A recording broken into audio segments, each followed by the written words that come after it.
ତାର 8 ଅଧ୍ୟାୟ 11 ରୁ ଆଉ 15 ପର୍ଯ୍ୟନ୍ତ ପଢୁଛି, ଆପଣ ମାନେ ଧ୍ୟାନ ଦିଅନ୍ତୁ।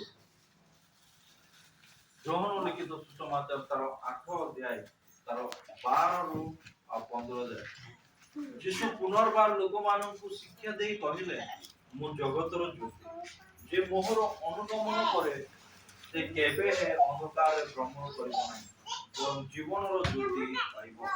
ସେଥିରେ ଫାରୁସୀମାନେ ତାଙ୍କୁ କହିଲେ, ତୁମେ ନିଜ ବିଷୟରେ ସାକ୍ଷ୍ୟ ଦେଉଛ, ତୁମର ସାକ୍ଷ୍ୟ ସତ୍ୟ ନୁହେଁ।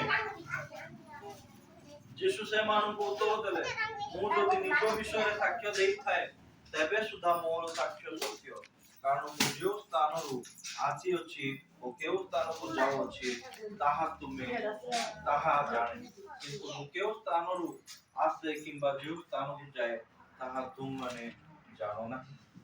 ତୁମମାନେ ମନୁଷ୍ୟ ଭାବରେ ବିଚାର କରିଥାଅ, ମୁଁ କାହାର ବିଚାର କରେ ନାହିଁ। Praise the Lord.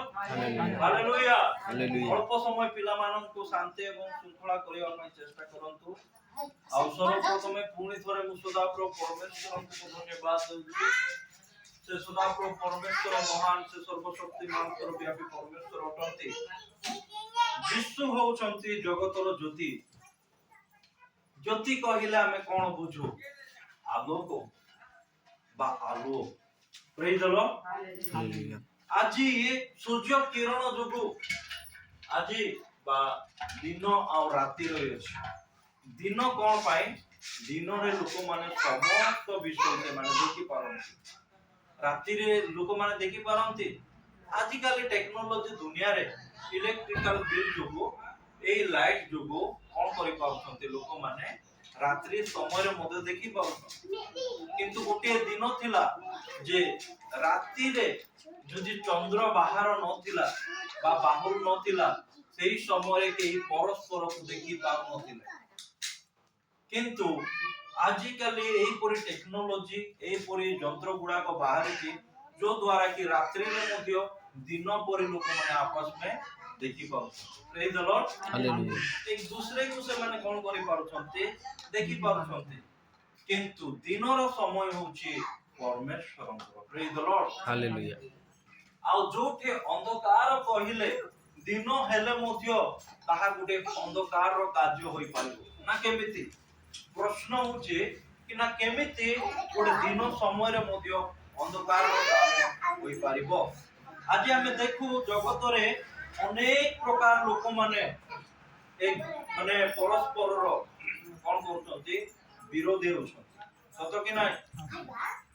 ଲୋକମାନଙ୍କୁ ଆଜି ମର୍ଡର କରାଯାଉଅଛି, ଲୋକମାନଙ୍କୁ ଆଜି ଠକି ଦିଆଯାଉଅଛି, ଲୋକମାନଙ୍କୁ ଆଜି ବହୁତ କିଛି ପଲିଟିକ୍ସ ଗୁଡାକ ଚାଲି ରହିଅଛି। এই ସବୁ କେମିତି ଆସିଲା? ମନୁଷ୍ୟ ପାଖରେ ଆଜି କଣ ନାହିଁ? ପ୍ରେମ ମମତା ନାହିଁ, ସ୍ନେହ ନାହିଁ, ଶ୍ରଦ୍ଧା ନାହିଁ। এই ସବୁ କୋଉଠୁ ଆସିଲା? এই ସବୁ ହଉଛି ଅନ୍ଧକାରର କାମ ଗୁଡାକ। এই ସବୁ କାହାର କାମ ଗୁଡାକ? ଅନ୍ଧକାରର କାମ।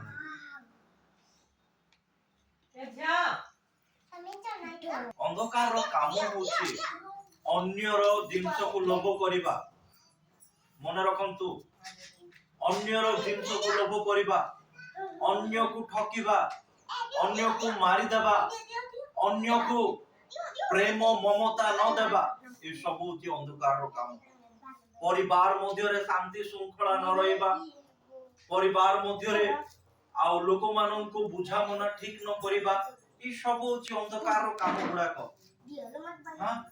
ଆମେ ଯଦି ପରସ୍ପରକୁ ଯଦି ଆମେ ପ୍ରେମ କରୁଛୁ, ପରସ୍ପରର ଭାର ଯଦି ଆମେ ବହି ପାରୁଛୁ, ତାହା ହଉଛି ଆଲୋକର କାମ। ପ୍ରେଜ୍ ଦ ଲର୍ଡ। ବା ଅନ୍ଧକାର ଗୋଟେ କାହାବତ ଅଛି ଯାହାକି ଆଉ ମାର୍ଟିନ ଲୁଥର କହିଛନ୍ତି। ଓକେ, ସେ ଇଂରାଜୀରେ ଗୋଟେ କଥା କହିଛନ୍ତି, କଣ ବୋଲିକି? Love cannot drive love. Hate cannot drive hate, but love can do that. Darkness cannot drive darkness, but light can do that. ସେ କହିଲେ କି ଅନ୍ଧକାର କେବେ ମଧ୍ୟ ଅନ୍ଧକାରକୁ ବାହାର କରିପାରିବ ନାହିଁ, କିନ୍ତୁ ଜ୍ୟୋତି ବାହାର କରିବ। ଆଉ ଘୃଣା କେବେ ମଧ୍ୟ ଘୃଣାକୁ ବାହାର କରିବ ନାହିଁ, କିନ୍ତୁ ପ୍ରେମ ସେଇ ଘୃଣାକୁ ବାହାର କରିବ। ପ୍ରେଜ୍ ଦ ଲର୍ଡ। Hallelujah. ତ ଯୀଶୁ ଖ୍ରୀଷ୍ଟଙ୍କୁ ବହୁତ ଲୋକମାନେ କଣ କରୁଥିଲେ? ଅପୋଜ କରୁଥିଲେ ବା ଘୃଣା କରୁଥିଲେ, ହ୍ୟାଟ୍ କରୁଥିଲେ, ବିଟ୍ରେଟ୍ କରୁଥିଲେ ଯୀଶୁ ଖ୍ରୀଷ୍ଟଙ୍କୁ। କିନ୍ତୁ ଯୀଶୁ ଖ୍ରୀଷ୍ଟ ସମସ୍ତଙ୍କୁ ତାର ଆଦର୍ଶ କେମିତି ଦେଖଉଥିଲେ? ପ୍ରେମରେ ଦେଖଉଥିଲେ। ପ୍ରେଜ୍ ଦ ଲର୍ଡ। ଲୋକମାନେ କି ଘୃଣା ଗାଲି ଗୁଲାଜ କଲେ ମଧ୍ୟ ତାର ଉଲ୍ଟା ଜବାବ ଦେଉନଥିଲେ ଯୀଶୁ ଖ୍ରୀଷ୍ଟ। ସବୁବେଳେ ତାର ପ୍ରେମକୁ ସେୟାର କରୁଥିଲେ। ହାଲେଲୁୟା। Hallelujah. ଏବଂ ଯୀଶୁ ଖ୍ରୀଷ୍ଟ ଯେତେବେଳେ ସେ କ୍ରୁଶକୁ ମାରି ମାରି ଯାଉଥିଲେ, ଯୀଶୁକୁ ଗୋଟେ ଚାପଡ଼ା ମାରିକି କହୁଥିଲେ, ତୁମେ ଯଦି ପ୍ରକୃତରେ ଈଶ୍ୱରଙ୍କର ପୁତ୍ର, ତାହେଲେ କିଏ ତମକୁ ମାରିଲା ମତେ କୁହ ବୋଲି କହୁଥିଲେ। ତଥାପି ଯୀଶୁ ଖ୍ରୀଷ୍ଟ ସାଇଲେନ୍ସ ରହୁଥିଲେ। ସୋ ଆଜିକାଲି ଆମେ ଦେଖୁଛୁ ବଲିଉଡ, ହଲିଉଡ, ଟଲିଉଡ, ଅଲିଉଡ, ଯେ କୌଣସି ମୁଭି ଆମେ ଦେଖିଲେ ହିରୋ କିଏ? ଯେ କି ଭିଲେନ କୁ ମାରୁଛି।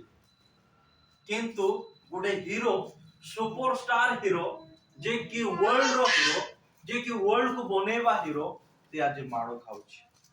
साधारण हमर परे मनुष्य जाको ताको कोन करूछन्ते? मारुछन्ते, पिटुछन्ते, किंतु से उल्टा जवाब दउना। इवन दो से क्रूस मध्य रे रही कि कोन करूछन्ते? Father they don't know what they are doing, forgive them. से क्रूस मध्य रे रही गोटे कथा कहउछन्ते, पिता एमाने कोन करूछन्ते? एमाने जानन्ति नै, एमानकु कोन करो? क्षमा करो। आज कोन हमें सही परि गुण आज मानको नहीं। आज मो अन्य कोनोसी लोक मानकर कथा कहबा पई चाहे नै। आज क्रिश्चियन मानक ठारे से गुण अछि, जे कि यीशु को त्राणकर्ता रूपे ग्रहण कर, से मानकर पाखर से गुण अछि। के गुडे गाली करले सहय परिवार गुण, के गुडे मारले सहय परिवार गुण, के गुडे कोन कहि देले से विषय को सहय करबा गुण आदि अछि। यीशु कहउछन्ते एठारे मु जगतर ज्योति, आ जो माने मो सहित चालू छन्ति से माने जगतर ज्योति सहित वास करछन्ति। Praise the lord. Hallelujah. जदि हमें यीशुଙ୍କ सहित हमें चालू चुकी पर हमें जानि परिबा जे I am also walking the light, मु मते यीशुଙ୍କ सहित चालू छि बा ज्योति रे मो चालू छि, हमें केमते हमें जानि परिबा? अर्थात लोक माने हमको कोन कहिबे? कष्ट देबे, कथारे, वार्तारे, चिंतारे, चालनारे, भावनारे, अनेक किछि विषय रे हमको डिप्रेशन रे नै कि आसीबा पई चाहेबे।